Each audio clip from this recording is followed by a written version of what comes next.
mama. Look at her. What does that say? Juicy? Fast, just like your mama. This right here is Princess Everybody. She's a little camera shy, as you guys can see. She don't like being in the camera for real. But she's really like a star. She's like Michael Jackson's baby blanket. But we got Princess. When we get Princess? About a year ago. Her birthday is in March. And she's like the best thing that ever happened to us, for real, honestly. Oh, okay. So the reason why I moved to Atlanta is better opportunity to work.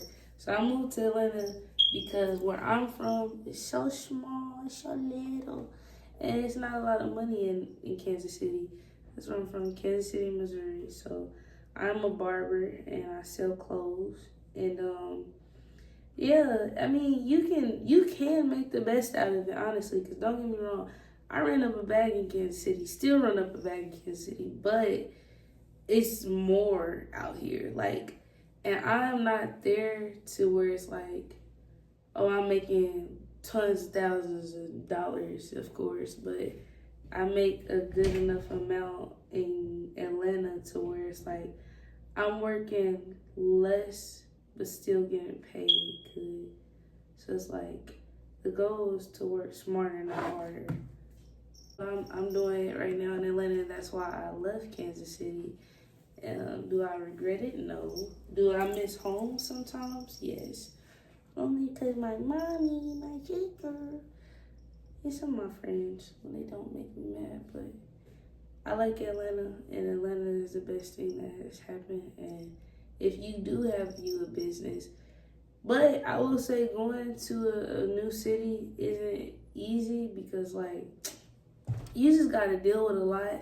And like starting off like your business in a new city is not easy. It's kind of discouraging if you don't have enough backbone. Like, you have to have a lot of backbone to really be like, okay, I'm at the up. You got to be okay with change, because like if you're not okay with change, like how you gonna grow? How you gonna start over, you know? How you gonna network? And my biggest challenge was not being a talker. I'm not a talker. I don't like talking, especially to people I don't know. So like down here in Atlanta, you literally have to branch off, talk, communicate. Outside is your best thing to do. It's like being outside is your biggest networker, because how are you gonna network in the house? Yeah, you can hit people up on social media, but Atlanta folks really gotta feel you out. Like, okay, she cool. Okay, I'll text her something like, or I want to work with her. Her vibe's cool. So being outside is literally the best thing that you can do in Atlanta. Like, but be in the right places. Don't just be out kicking it and being around like people that only want to kick it and you not getting nothing out of it. Like, I ain't saying don't mess with people so you can't get something like beneficial out, but just make sure you're around people for the right reasons and you get the most out of what you're doing always. That's with any situation, you know? Yeah.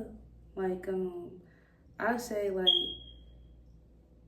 when we first moved down here, I was in the house majority of the time. We went out like twice.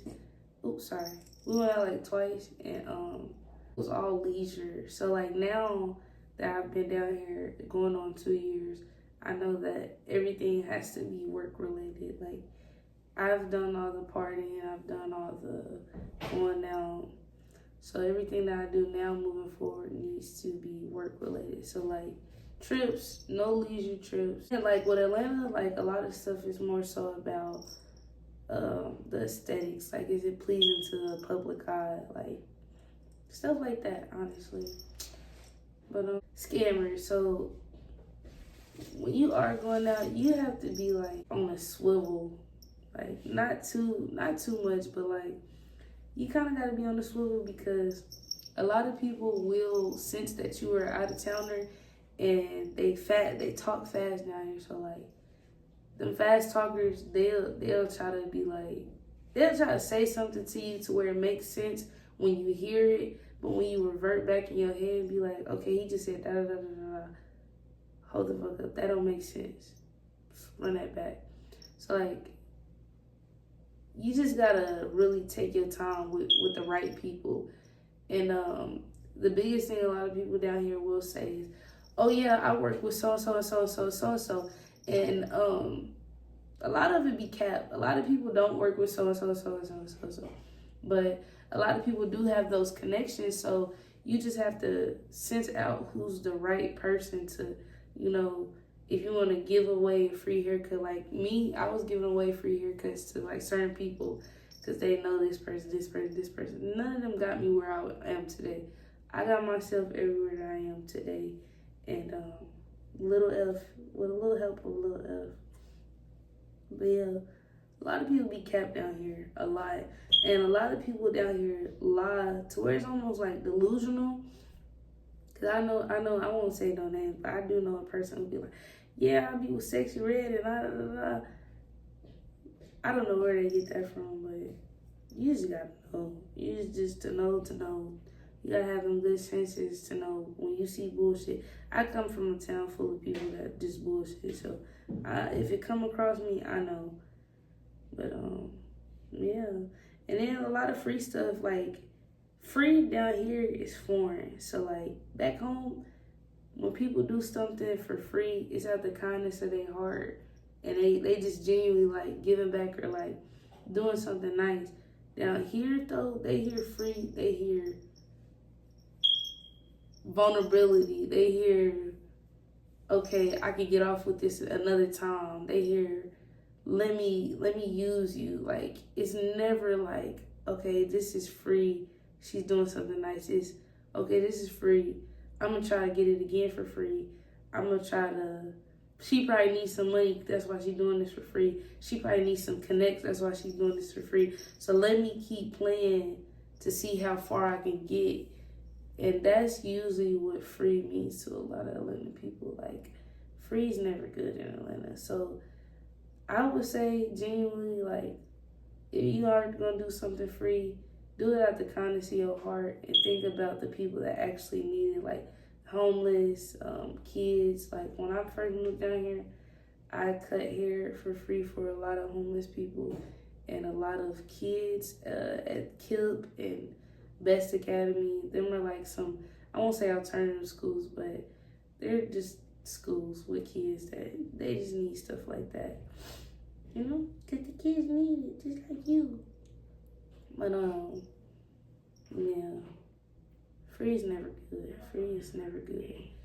Another thing is, it will spit you out, eat you up, spit you out, chew you up like if you let it. Stay away from a lot of like name places like Martin Luther King, Harriet Tubman Drive, like stuff like that. Like, if it got a name to it, you don't need to be over there, honestly. I ain't gonna lie. If you're thinking about moving down here, just don't do it. But another thing, like, a lot of people think like downtown is like the best place to be, but downtown is really just a place to get over on people that aren't from Atlanta. Like, if you're not from Atlanta, Atlanta will literally take all your money if you were downtown. They will chop it up, spit you back out. What are you doing? Move, get back. Ain't that right, princess? Because when we got you, you cost so much money, now I'm broke. I'm broke. Ain't that right, Farron? Yep. So, yeah, if you're not from here, and if you tell somebody you're not from here, they will literally get over on you. Like, I remember I gave a little boy a hoodie, and I told him, I said, you can have it, you can keep it, you can sell it if you want to. He was so happy. The hoodie only cost $80. This man was so happy. He came back and told me he sold it. I was like, oh, cool. And he was like, you don't know how much I sold it for? I'm like, yeah, $200. I don't charge $200 for them hoodies. So, you know, everything is like a big, like, okay, let me see what I can get off of anybody. So, Yeah, I lived downtown when I first moved down here. I lived in the heart of Atlanta by the Benz Stadium, right across from Candyland. Come here, Farron. Tell them, do not move to altitude. If you ever move to Atlanta, stay away from altitude. Altitude luxury apartments. Do not move there. If you know, you know. And if you don't know, look up on TikTok. Altitude is the worst place in Atlanta. Stay away, man.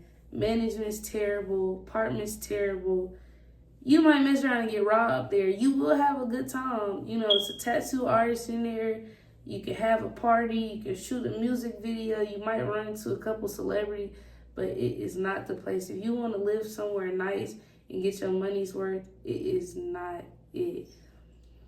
So we ended up moving. It only took one bad experience, honestly, for us to get the fuck on. But we ended up moving to Smyrna, Georgia. Smyrna, Georgia is it's a nicer area. And you actually, it's not that expensive. You can really get what they call bang for your buck out here.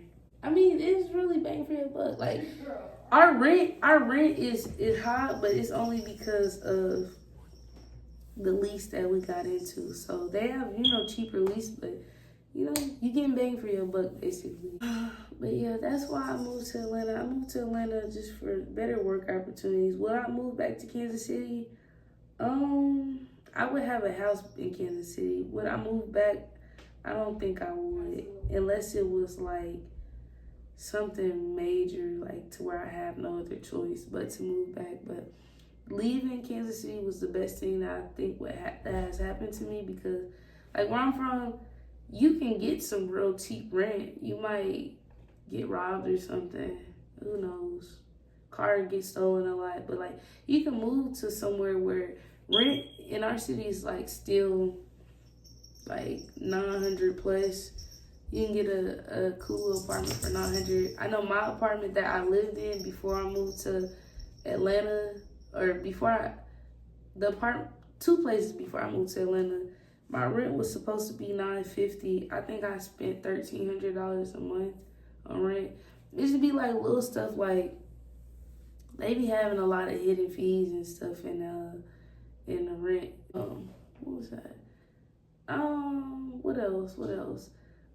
Just the money, making money. Like I said, I made a lot of money because I had over like 300, 400 clients. See, that's the thing. Like in Kansas City, I had over, I want to say like, I had over 300-400 clients. I want to say over 400 clients, because Wix alone, I had 500 clients, but I was moving around a lot. I did here in St. Louis, Omaha, and in Texas. So I would say a little over 400 clients.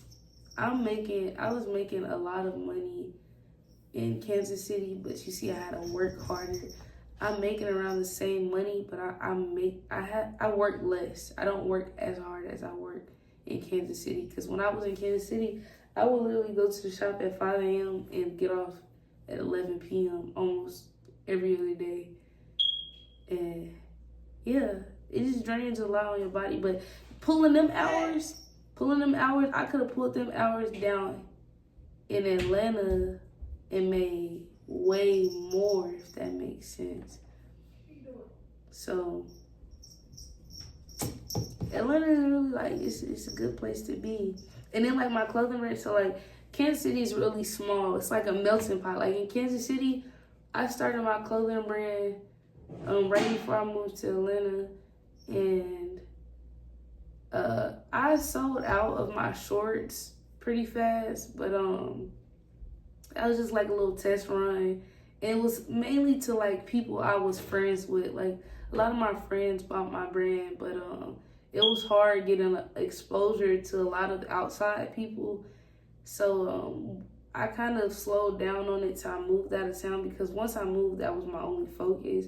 But when I moved down here, I started taking it more serious, just because it was more encouraging down here. Down there, they will discourage you. They'll tell you, you need to do this a certain way. You need to do that a certain way. Nobody's doing it this way. Nobody's doing it that way. When you move down here, you'll start to see that everybody's in their own lane. A lot of people bite down here, but you know, when you're in a business, you learn that a lot of people in major businesses and companies, they steal a lot from each other. And what'll always make you stand out the most is not being like that. You can be like that and add your own twist, don't get me wrong, but people will notice when you're doing your own thing, basically.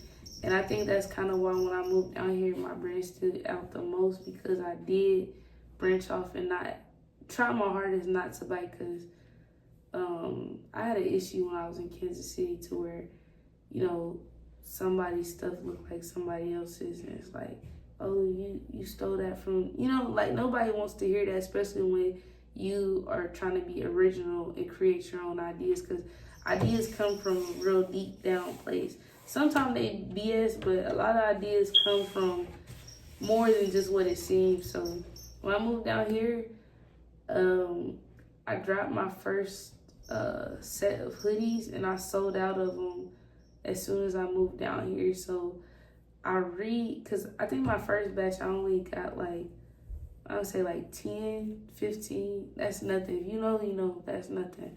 So then afterwards, I doubled it, and I say I sold out a majority of my hoodies within a month, but I had a few lingering hoodies, but everything sells basically down here. But all the love that I have comes from Atlanta more than my hometown.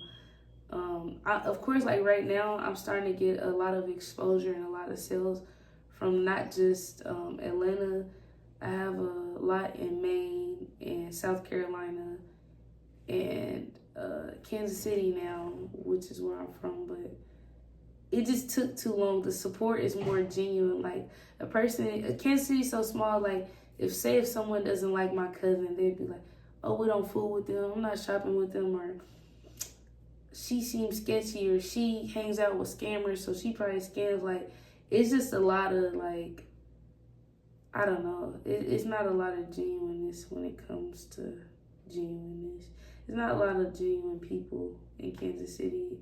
And it's not a lot of people that mess with you just for who your brand is. That's why a lot of people in Kansas City like to have faceless brands, because it's like, if you don't know who's behind the page, they're just gonna genuinely mess with you because your work speaks for itself.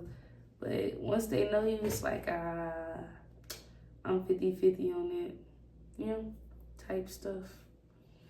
But yeah, so being in Atlanta, and it's taught me a lot. Like down here, I learned about a lot of grants, a lot of loans.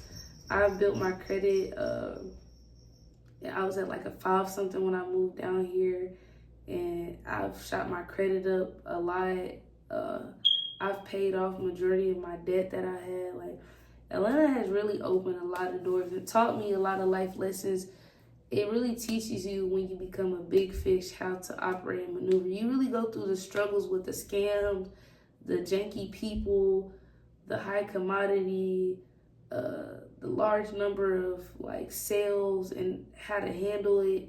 It all teaches you for when you elevate and go to the big leagues, basically. When you go big, basically global. So Atlanta's the best thing that has happened to me, and it's preparing me for when I am rich, and I'm gonna be able to take care of my family and stuff. Right now, I can do a lot of that, but I have to think for myself as of right now, and just keep going up. What's some more questions that I need to go over?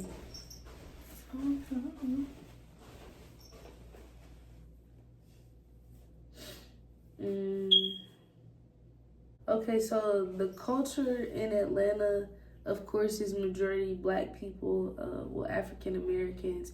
It is like real diverse, because when I first started coming to Atlanta was not so diverse. Like it was all African Americans. Like when I first started coming down here. Now, like when I first moved, my Airbnb was in Brookhaven, and in Brookhaven it's a lot of Latinos. So the culture is really like, to see a lot of people that are like doing good in Atlanta as far as African Americans, a lot of minorities, is like, if they can do it, for sure I can do it. So I think that helped a lot with living down here. It just pushes you a lot. Because like where I'm from, you'll see like a handful, literally a handful of people, but you know 9 times out of 10, it's something shiesty behind it. Like they got to where they got because of either scamming or drugs or stealing. And don't get me wrong, it's a lot wrong with it, but it's nothing wrong because how you get it is how you get it. I'm not the one to judge. But here, a lot of people literally just work hard for everything that they got. Like networking, they use their mouth to get what they need. Pause. But yeah. And as far as cutting hair and stuff, I learned a lot. Like the haircuts are different, the way people get their haircuts. A lot of people like a lot of handsmiths down here. They like the ash line. Like it helps me understand. And a lot of people come from different places because nobody's really from Atlanta if you're in Atlanta. So it's like I've learned how Philly people like their haircut, Florida people like their haircut, like the Boosie cut from Louisiana. Like it's a lot of stuff that I learned down here. If y'all want to see who Lil F is, this is Lil F. Hi. Fairy Styles. Mrs. Styles. So we're gonna wrap that up. Princess, come here. Say bye. Say everybody bye. Bye. Bye.